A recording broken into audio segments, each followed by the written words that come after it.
now it's my pleasure to introduce our second expert panelist. Professor Beata Lipska-Zinkiewicz is the head of the clinical genetic at Clinical University Center in Gdańsk, Poland. She completed her clinical specializations in pediatrics and clinical genetics. She received her PhD in 2008 and habilitation in 2015 for her studies in the field of hereditary kidney disorders. She performed research scholarships at the Paris Descartes University, the University of Heidelberg, and the University of Nagoya, and Baylor College of Medicine, Texas, USA. Professor Lipska's main areas of expertise includes hereditary kidney disorders, glomerulopathies and CAHKUT in particular, genomic disorders, and genetic of pediatric cancer. She's a member of Molecular Diagnostic and Task Force and past chair for the Glomerulopathy Working Group for the European Rare Kidney Disease Reference Network. So let's begin the session. So the session will begin with a brief presentation by Dr. Madiha, who will provide an overview of the guideline. Dr. Madiha is a pediatric nephrologist at Sindh Institute of Urology and Transplantation in Karachi, Pakistan. Dr. Madiha, the screen is yours. Thank you, Dr. Renee. Dr. Renee has made my introductory job very easy because she has already described the Alport syndrome in detail. So the need for these guidelines was felt because, as we have already discussed, because of the heterogeneity of this disease, the multiple variable modes of inheritance, as well as the variable expression of disease that is encountered in variable penetrance. So without further delay, I'll start a brief introduction of the Alport pathophysiology. Okay, so these guidelines have used the American Academy of Pediatrics grading matrix for grading the evidence as well as recommending the statements that they have made. Throughout the guidelines, you will be able to see blue, green, and orange colors at the bottom of your screen that will highlight the strength of recommendation that is being discussed. So as we all know, the Alport syndrome is a triad of clinical features, which we will be discussing shortly. It is the second most frequent monogenic kidney disorder after the cystic kidney diseases. And call it as you may, it is known as typhocollagenopathy, hereditary nephritis, COL4A 3, 4, 5 glomerulopathy is what it is lately known as and referred to as in these guidelines. So as we all know that collagen 4 is made up of 6 isomeric chains, and the genes for these chains are placed very closely on 3 chromosomes. Chromosome X, chromosome 2, and chromosome 13, as you can see on the screen.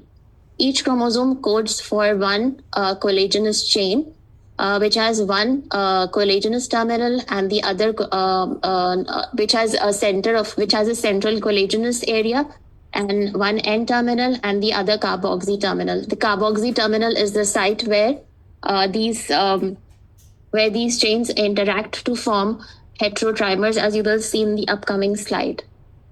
So this is how the collagen triple helix structures are made. The first one that you can see on the screen is alpha 3, 4, 5 chain that is seen in the glomerular basement membranes, in the cochlea, in the lens, in the eye basement membrane, and in the retina. And alpha 5, 6 chain that you can see, the second one on the screen, is usually seen in the skin. And the last one, alpha 1, and alpha 2 is actually the type of collagen that is found in embryonic life, and it is the collagen that lines the glomerular basement membrane initially, and then it is replaced by the alpha 3, alpha 4, alpha 5 chains. That is why the Alport presentation does not appear immediately after birth, and it develops after some time. So as you can see, our chain of interest is alpha 3, alpha 4, and alpha 5 that is present in the glomerular basement membrane, as highlighted here, the inner ear and the eye.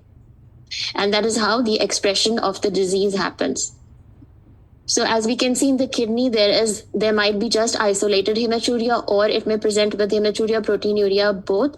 There can be ocular findings in the form of anterior lenticulonus, dot fleck retinopathy, ear abnormalities in the form of sensory neural hearing deafness, which can be helped by using hearing aids. And then there are kidney and skin biopsy findings. As you will see one by one, the figure that you can see at the top is the electron microscopic picture of the basement membrane. And the arrow that I'm using, you can see that there is thickening of the basement membrane here and thinning of the basement membrane towards the corner of the screen. So there is basket weave appearance, lamellations, and thickening and thinning alternatively that you can find in the glomerular basement membrane. Usually, the light microscopy may have features of FSGS, or it might be insignificant or unremarkable.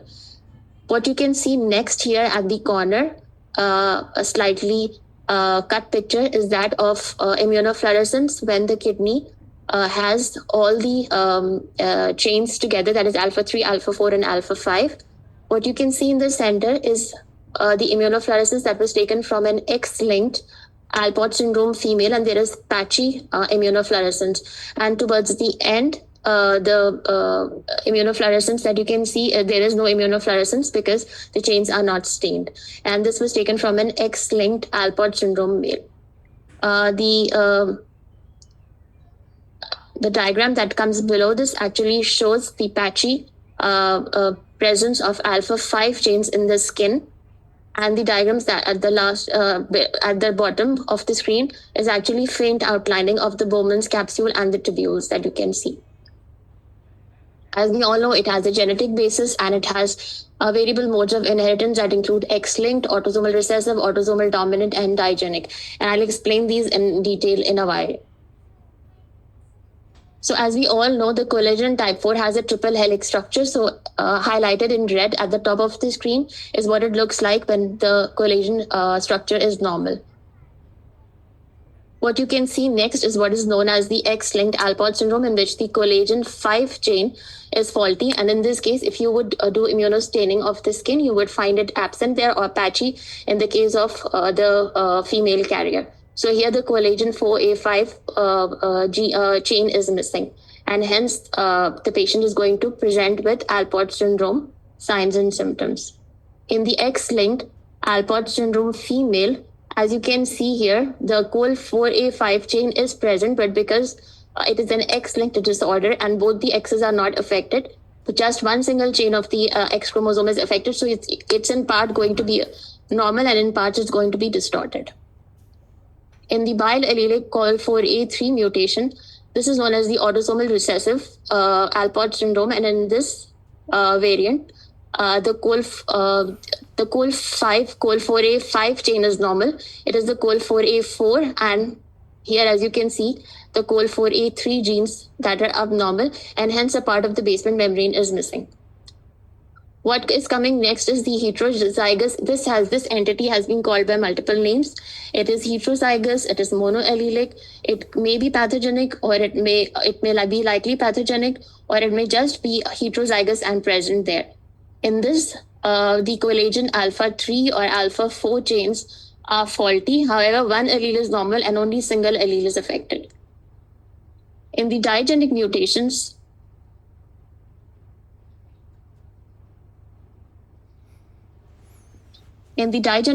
that you can see at the bottom, there can be 3 variants here that are present. The first one that you can see on the screen means that there is a heterozygous variant in the col 4A3 and 4A4 chains, which means that they are present, but they are faulty in formation. And the col 4A5 chain is absolutely normal. In combination, this is one form of digenic inheritance. The other 2 forms of digenic inheritance are when the col 4A5 chain is faulty, and one of the other chains along with it, that is col 4A3 or col 4A4, also has a heterozygous mutation. This is known as a digenic mutation, and it is somewhat in between in terms of its disease presentation as compared to the X-linked and the heterozygous variants that we have seen.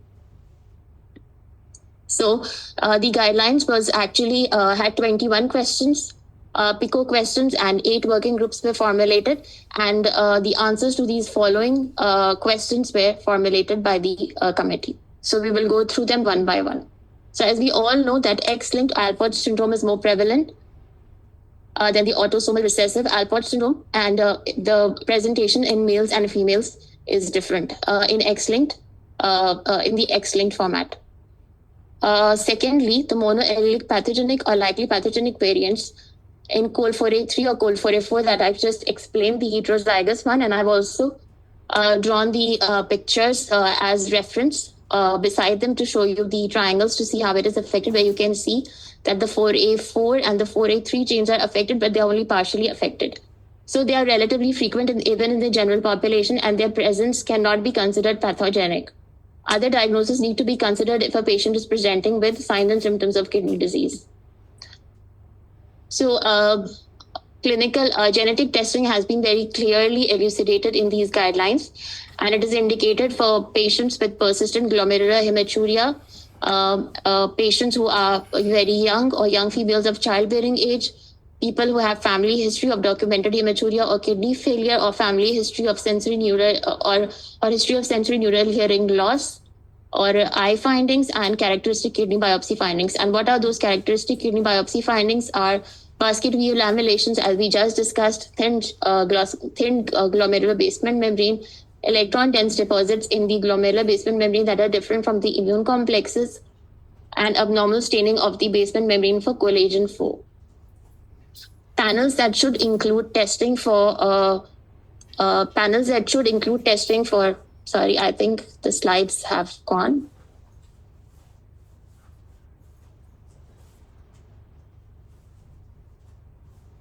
So I can see the slides. Okay.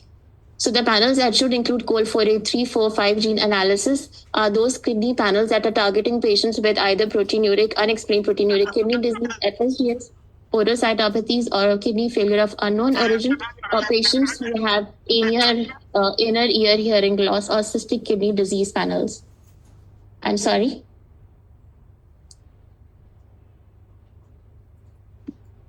The guidelines also recommend genetic testing in minors who are presenting with renal or extrarenal symptoms that do belong to the Alport syndrome. However, they refrain from suggesting testing of asymptomatic children before the family has fully grasped the situation of the disease. And while doing the genetic testing, it is very important to keep the financial, social, and legal implications of the disease and the testing that is going to be followed. This has a strong recommendation. Followed by this in the genetic testing, where genetic testing was performed for an indication other than to investigate a kidney disease, and a pathogenic variant has been seen in the COL4A5 gene, or 2 or more pathogenic variants have been seen in COL4A3, COL4A4, which means that an autosomal recessive pattern has been noticed. That should be reported as a secondary finding. Again, as we have already discussed, before assigning a disease process to a heterozygous likely pathogenic COL4A3, COL4A4 variant is done, one needs to examine the phenotype carefully and look for other diseases before labeling this as the causative reason for the kidney disease. As we've already discussed, the age of onset of kidney failure is intermediate between the digenic individuals. Whenever the molecular diagnosis of Alport syndrome is established in the probe band, then genetic testing accordingly should be offered to all related adults. No targeted gene panel is 100% sensitive, as we are all aware, and the current panels detect up to 85% variants in the COL4A3-4-5 panel. As far as prognosis is concerned, what we know right now is that though the likely pathogenic variants may have a benign course as such, but they are at a greater risk of kidney failure as compared to their counterparts when they age. X-linked Alport syndrome males and autosomal recessive individuals will progress to kidney failure between the 2nd to the 5th decades of life, whereas the X-linked Alport females have a variable outcome. There is no difference in the clinical symptoms and incidence between the heterozygous variants and the COL4A4 variants.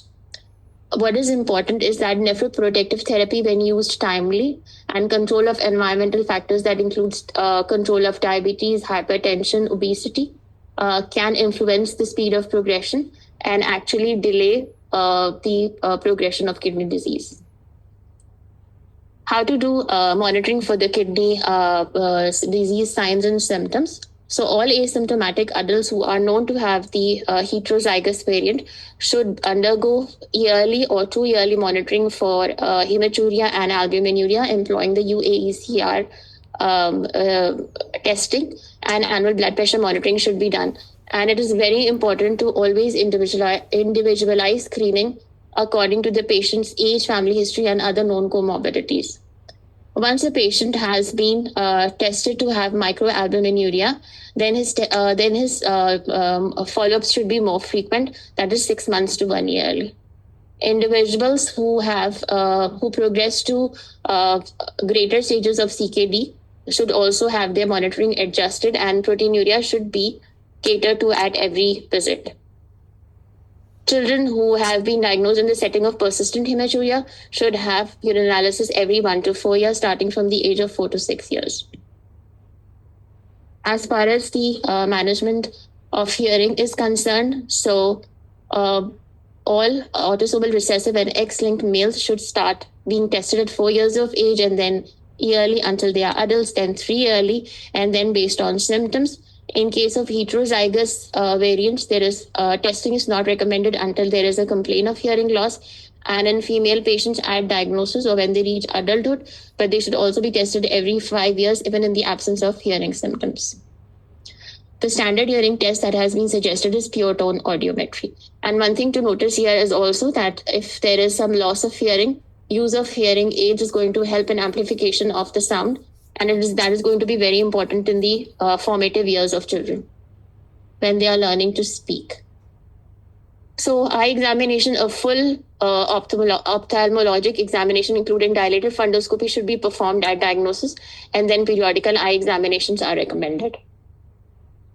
Moving to kidney biopsy in the era of genetics, kidney biopsy is not needed in individuals who have a genetic diagnosis of X-linked Alport or autosomal recessive Alport. It may be useful in patients who have heterozygous variant to rule out any other causes of glomerular diseases. However, if one of this individual wants to be a donor for a family member, there is no microalbuminuria, they are over 40 years of age, then they should undergo informed consent, and first a kidney biopsy should be done to assess for risks of severe CKD post-donation before they are allowed to, or before they can proceed for donation.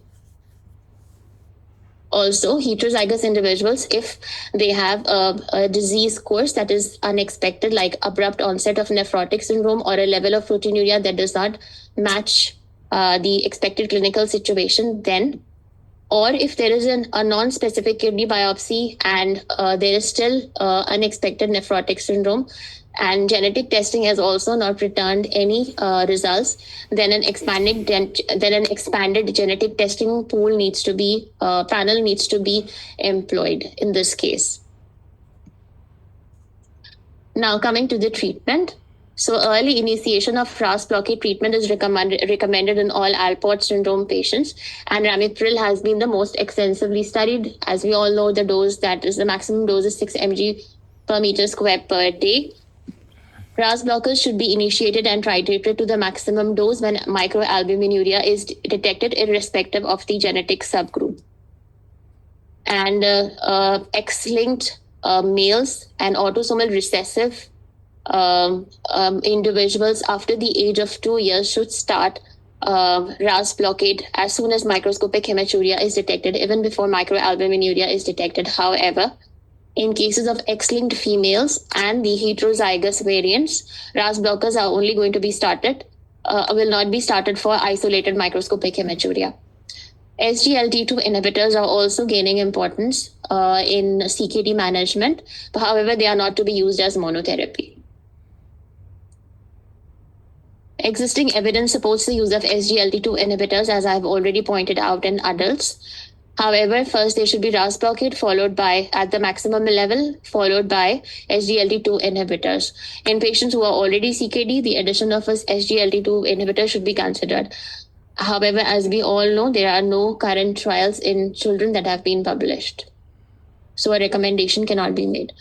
As far as transplant is concerned, the exact genotype in all possible donors is strongly recommended before proceeding for any transplantation. Males or females in the family who have the heterozygous variant should be considered as the last option for donation. It is not advisable in patients who have a single variant, that is a heterozygous variant, who are aged under 40, and if they have any evidence of kidney damage, that is albuminuria, increased creatinine, or IPTA on their biopsies. Whenever kidney biopsy is considered by an individual who is a heterozygous and aged over 40 in the absence of albuminuria or reduced GFR, a kidney biopsy should be performed to see if there is any damage that would not be expected for their age. A careful decision should be made after proper counseling, and lifelong monitoring should be done for proteinuria and hypertension. Immediate therapy should be instituted if it is detected, and all donors who are heterozygous should also be under constant surveillance. Finally, the risk of anti-GBM disease following a kidney transplant and Alport syndrome currently is less than 3% as per the immunosuppressive treatments that are available right now. But in case somebody does develop an anti-GBM disease, then the treatment would be to increase their immunosuppression. With this, I would like to end the guidelines and hope I have made a clear case of the guidelines here. Thank you so much. Thank you, Dr. Madia, for your brief and concise presentation. Okay, let's move on the question and answer session and discussion.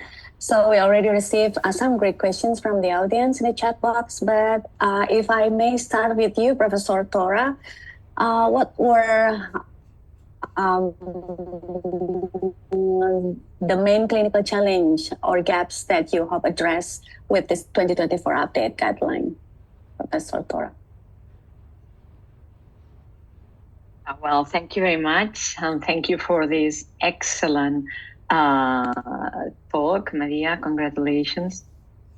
So, we wanted to address some hot topics, I would say, like the early use of RAS inhibitors, like raising awareness on the high frequency of heterozygous for COL43 and COL44 pathogenic variants, meaning that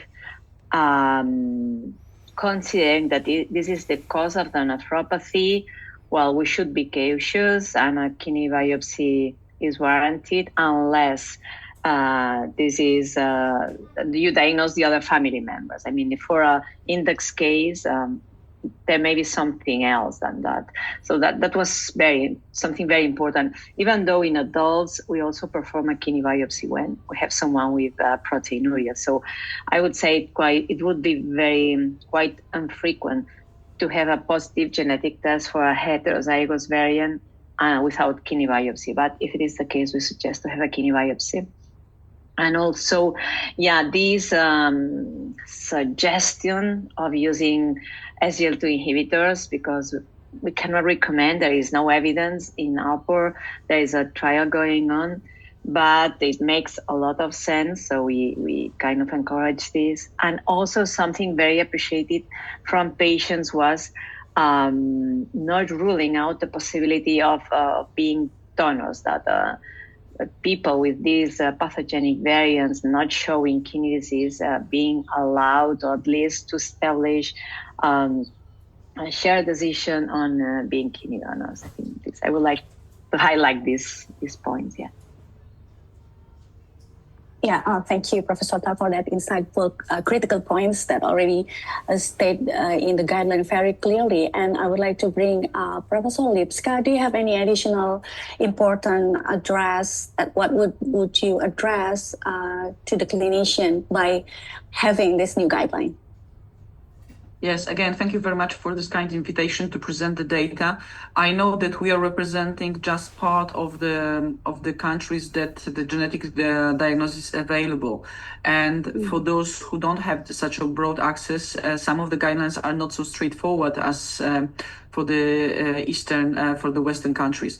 However, what I would like to stress is that genetic diagnosis recently revealed that even 1 in 100, so 1% of the common general population worldwide, regardless of ethnicity or geographical region that the person comes from, carries a pathogenic variant in collagen 3 or collagen 4.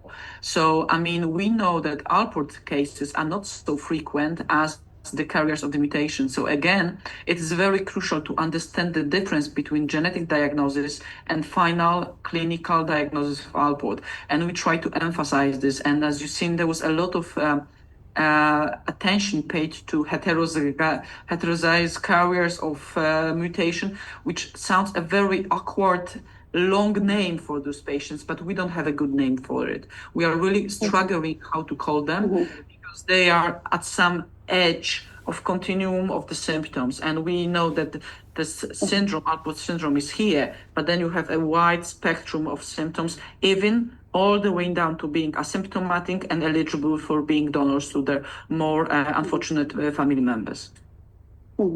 Yeah, thank you, Professor Lipska. And as we know that given the high prevalence of col3 3 and 4 monoallelic mutation in the population, and if we found from the well-designed panel, if we found likely pathogenic or pathogenic mutation in col3 3 and col4, what do you think additional information that we should have to determine whether this is a disease-causing mutation or not? Well, you really emphasize something that is very important. Pathogenic mutation, causative mutation. This does not equals in all the matters. So to be causative, you have to know clinical information, whether it's hematuria, what is the proteinuria, what is the age of the patient, completely different status when we are talking about child age of 5. Also, whether it's a boy or a girl, male, female, completely different approach, especially in the case of collagen 5. So we need to know family history, whether there was history of kidney failure in the family. How was this in the previous generations? So only adding clinical picture will change pathogenic variant into causative. So again, it is up to Rosa, and this is why Professor Rosa Tora is the leader of this, and I'm just her right hand, because clinics is top, and the genetist is like a modern radiologist. He gives the hint, but the clinician will decide. Okay, Professor Toya, do you have any additional insights through this? Because every variance is difficult to determine. Yeah. I would like to add that you really need to rule out any other kidney disease. I mean, you cannot be satisfied and with this finding in an adult with proteinuria and hematuria. So kidney biopsy is warranted, and maybe IgA nephropathy. It is so frequent. We have many cases of col3 or 4 plus IgA plus membranous nephropathy plus lupus nephritis. And when you have such a frequent finding, 1 in 100, so yeah, that can coexist with any other kidney disease. And these kidney diseases may have a specific treatment that the patient won't receive unless we have the biopsy. And also, hopefully in the future, we have very specific treatments for Alport syndrome, and we need to be 100% sure that they have these symptoms because of Alport syndrome, not because of another disease. So I think this is very, very important to have in mind. This is high frequency. Also, as Beata also said, I mean, we don't like the term even disease, because 1 in 100 persons in the world, they don't have a kidney disease. Many of them don't show even hematuria.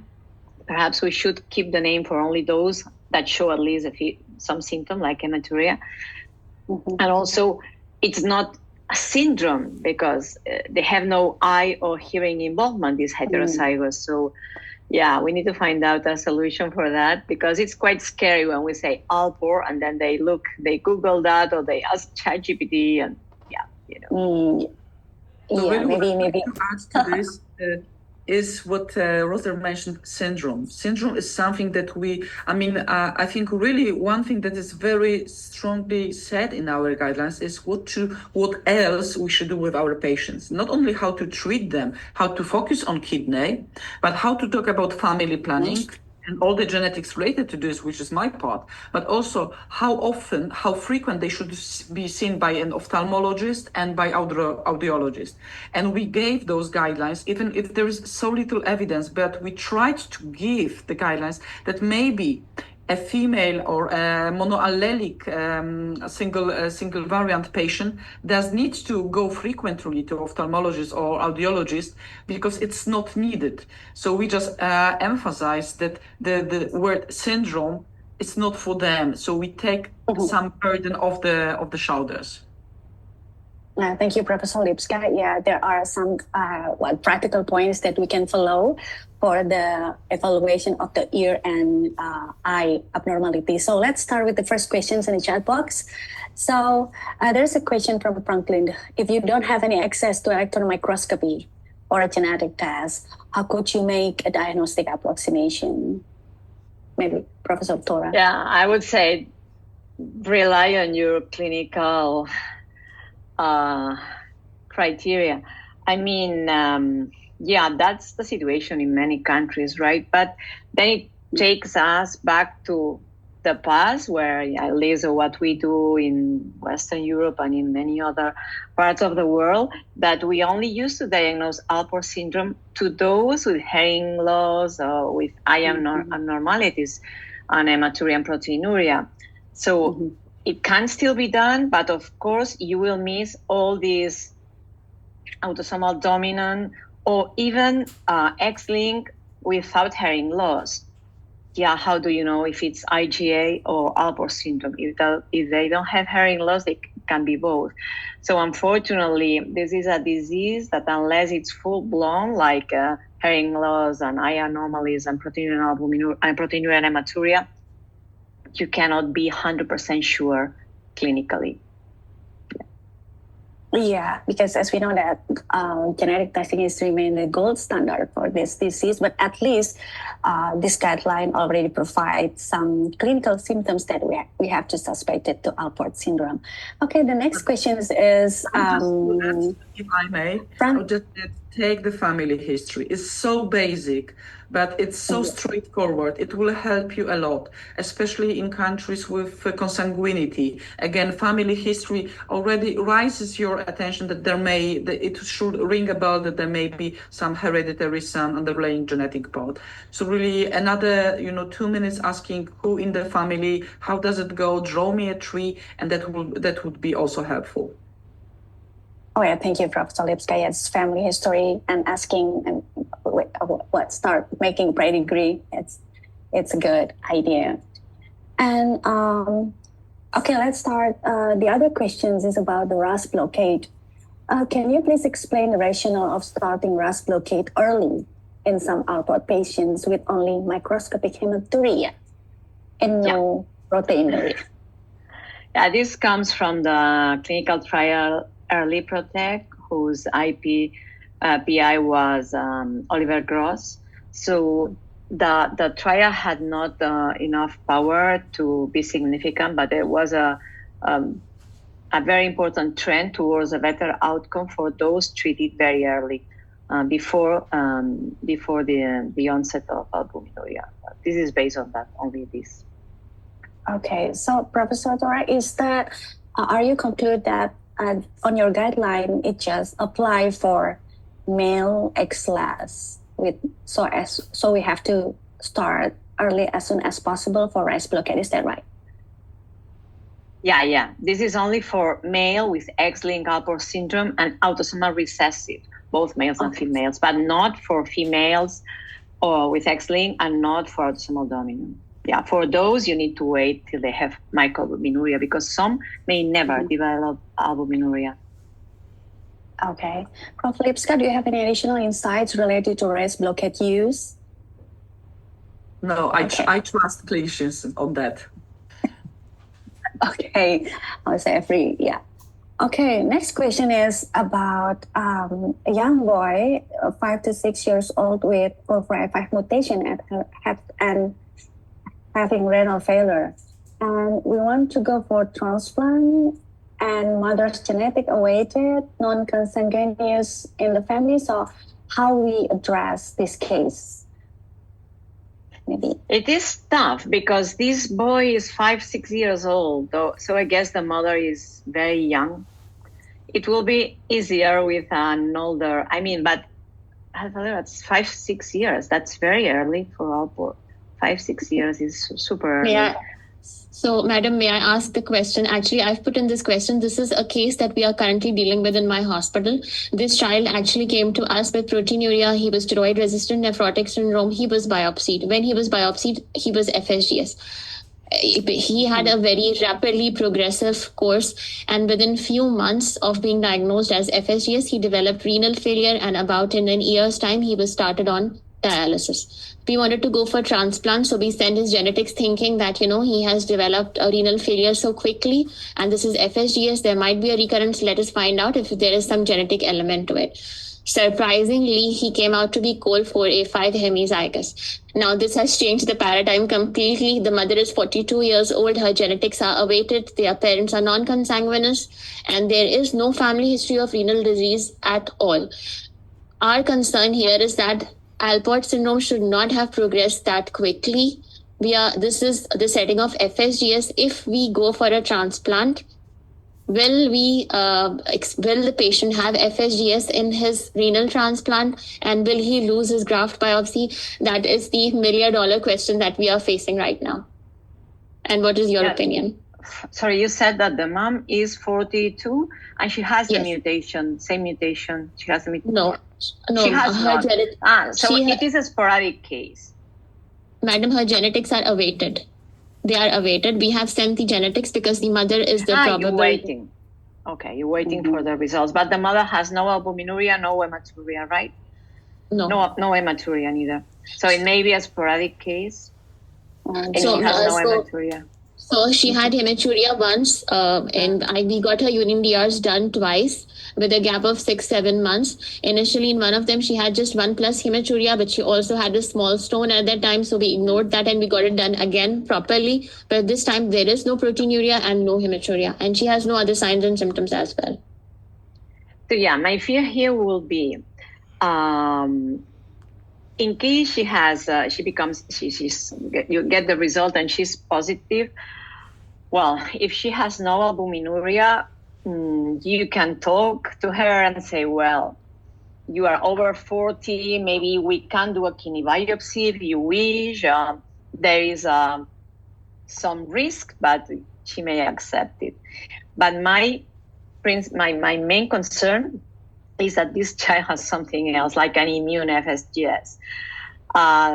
Because this clinical story doesn't fit very well into Alport, X-linked Alport, and you had FSGS in the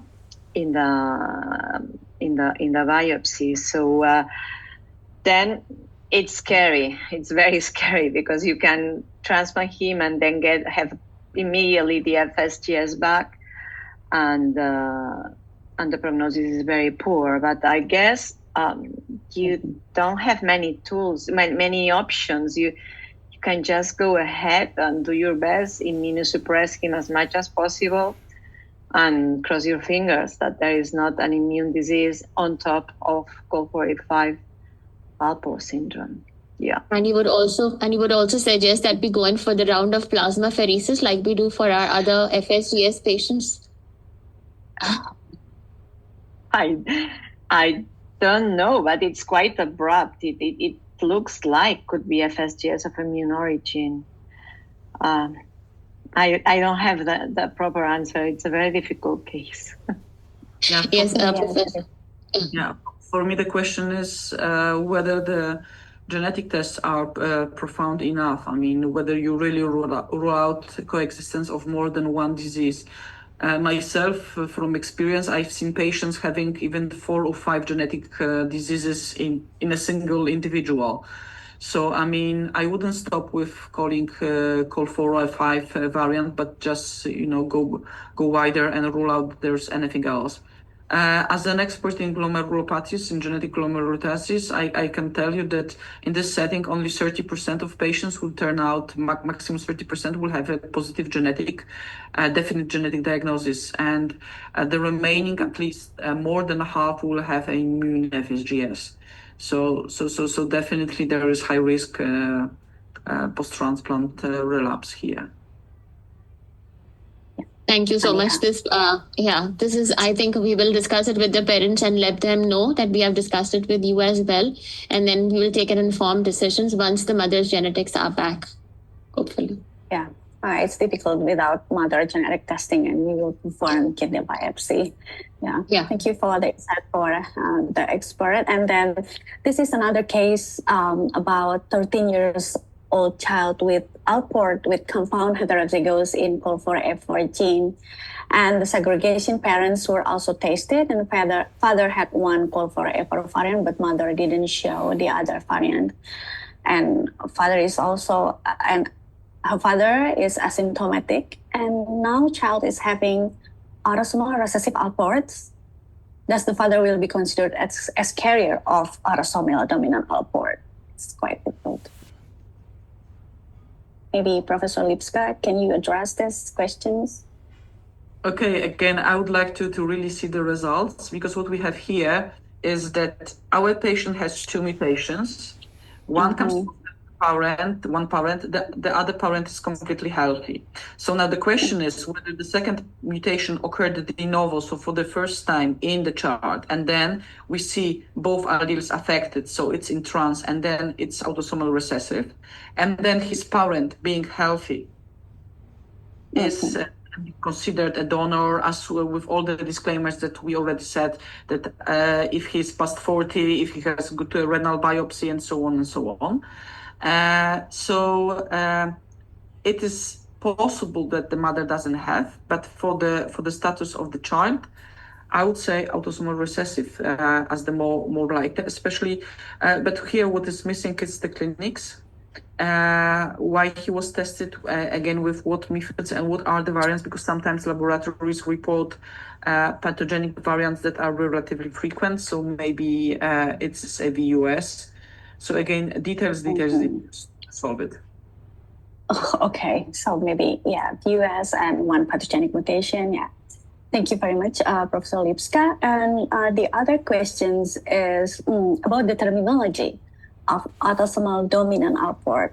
Or would it be better to avoid this term because instead it's referred to individuals as heterozygotes or monoallelic or semi-dominant?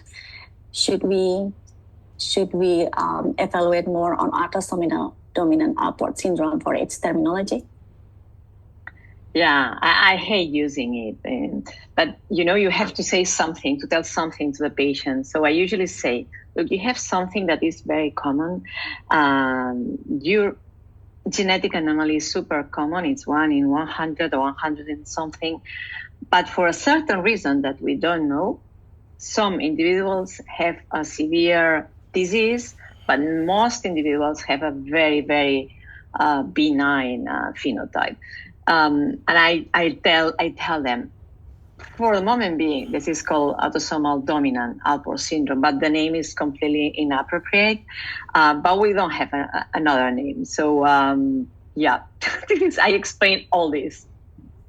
So what I would add is that first of all, we are really working on the name, and there's also something that I would really like to stress, that there is very strong group of patient associations, Alport Alliance, who is really also working with us back to back. They are co-authors of the guidelines that we are presenting. And if you go to the guidelines themselves, there are 2 supplements with the checklist, what you should tell the patients at the diagnosis and what the patients want to know at the follow-up. So this is really a handy list to touch this. And the patients told us that they really, it's very important for them to have the name. And so this is ongoing work. As a genetist, on the other hand, I would really like to stress that all those names, autosomal, heterozygous, monoallelic, semi-dominant, as for the moment, they're correct. What is incorrect is the word carrier. You shouldn't use word carrier in the status, because carrier means that the person remains asymptomatic for the rest of the life. And we don't know that. We know that some will, some won't. So the word carrier should be avoided, but all the others awkward names as listed here, work fine to address this complex issue, but not the carrier. Okay, so it's still it's important to say that it is autosomal dominant, Professor Lipska. And yeah, I saw in the last sections of this guideline, and patient and family well-being is at the heart of this guideline. This is very touchable words. I think Susie here must be participated in this study. And then we already have 10 minutes more. And then another questions about transplantation. Can we transplant from one of parents who is heterozygous for COL4A3 and asymptomatic, and their child is heterozygous for the same mutation, but now in ESKD and having nephrotic syndrome as the first presentation? How do you think about this? And this is quite similar to what Madiha presented. Yeah, well, Alport syndrome, X-linked males and autosomal recessive, they easily reach the nephrotic range proteinuria, but usually they don't have full-blown nephrotic syndrome. I mean, the albumin usually doesn't get too low, and cholesterol doesn't get too high, and they don't have significant edema. So if this is the case, again, it reminds me to the other case that could be also FSGS from an immune origin.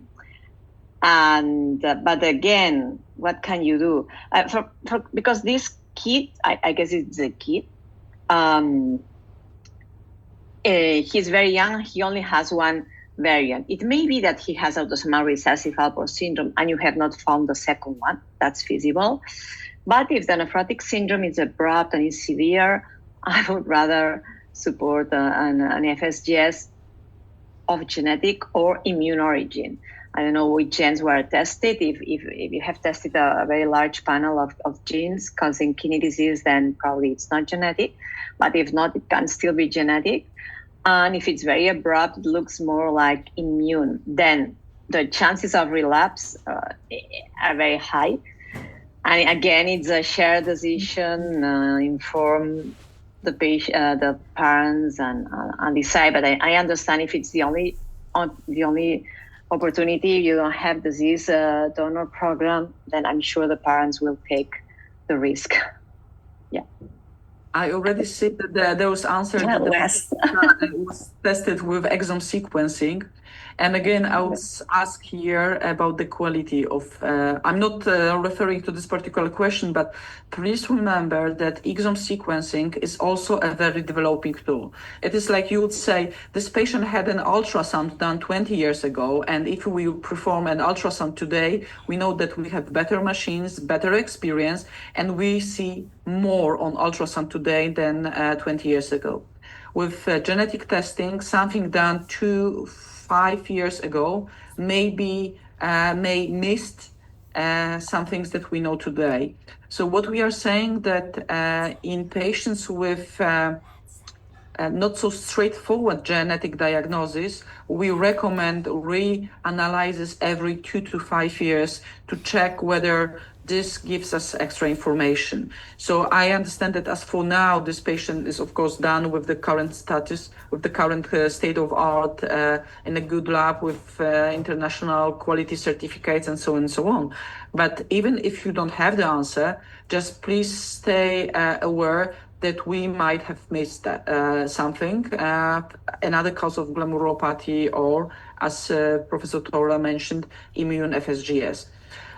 On the other hand, we also emphasized in our guidelines that even if we have straightforward Alport syndrome diagnosis with family history, and the ear signs, still the mutation yield is 85%.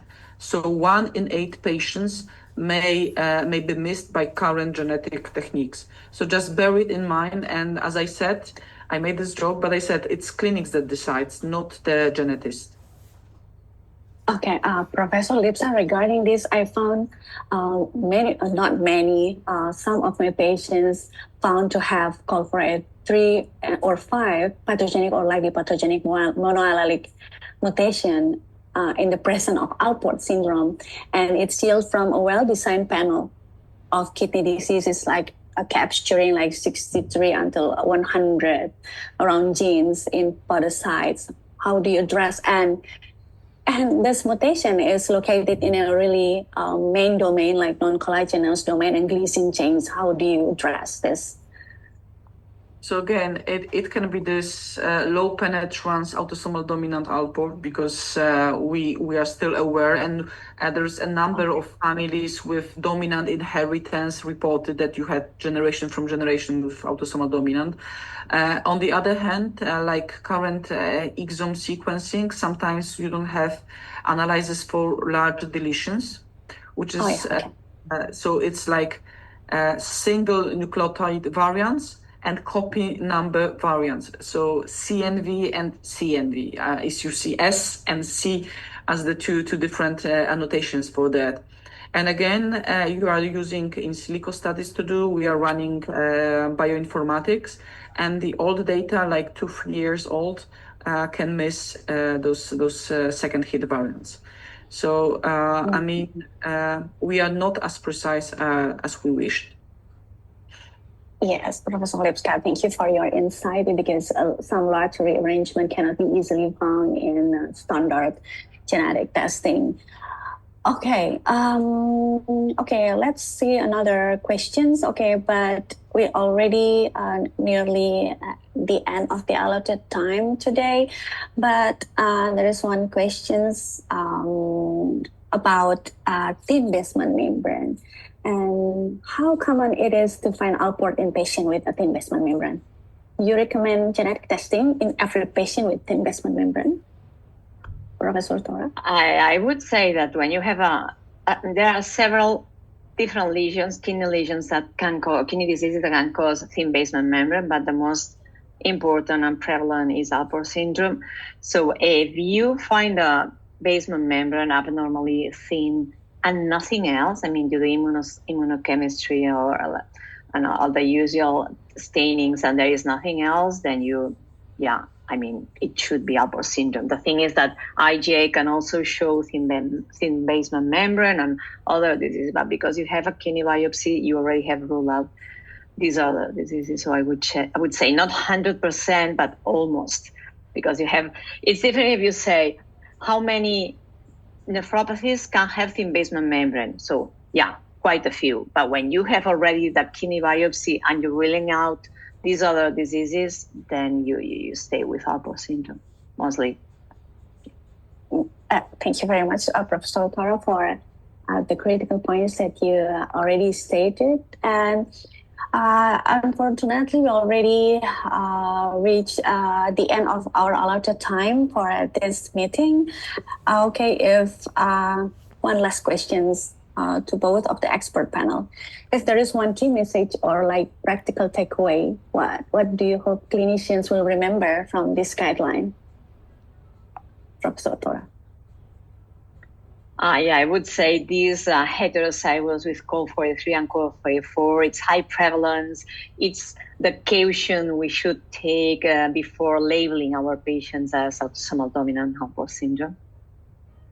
Yeah, again, as your guidelines written in guidelines, you emphasize many times about high prevalence of COL43 in the population, because it's nearly 1%.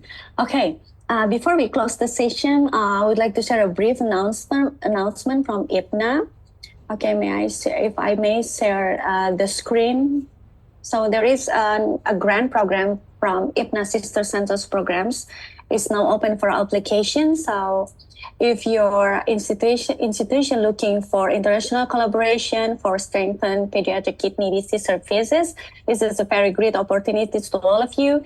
So the deadline would be on July 1st, 2025. And for detailed requirements and further details, please kindly visit the IPNA website. And then we would like to remind everyone for our future IPNA Journal Club. It will be scheduled on July 23rd July 2024, and we will discuss about crescentic glomerulonephritis, one publication for pediatric nephrology.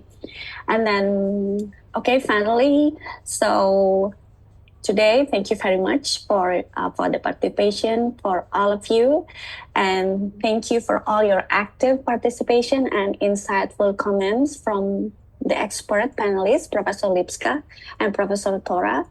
And we'll hope the discussion will inspire further thought on research to improve patient outcomes. Once again, thank you for your time, and look forward to see you again in our next IPNA Journal Club. And have a great day ahead.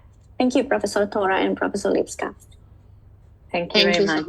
Very much. Bye-bye. Thank you for Bye. great lessons. Thank you.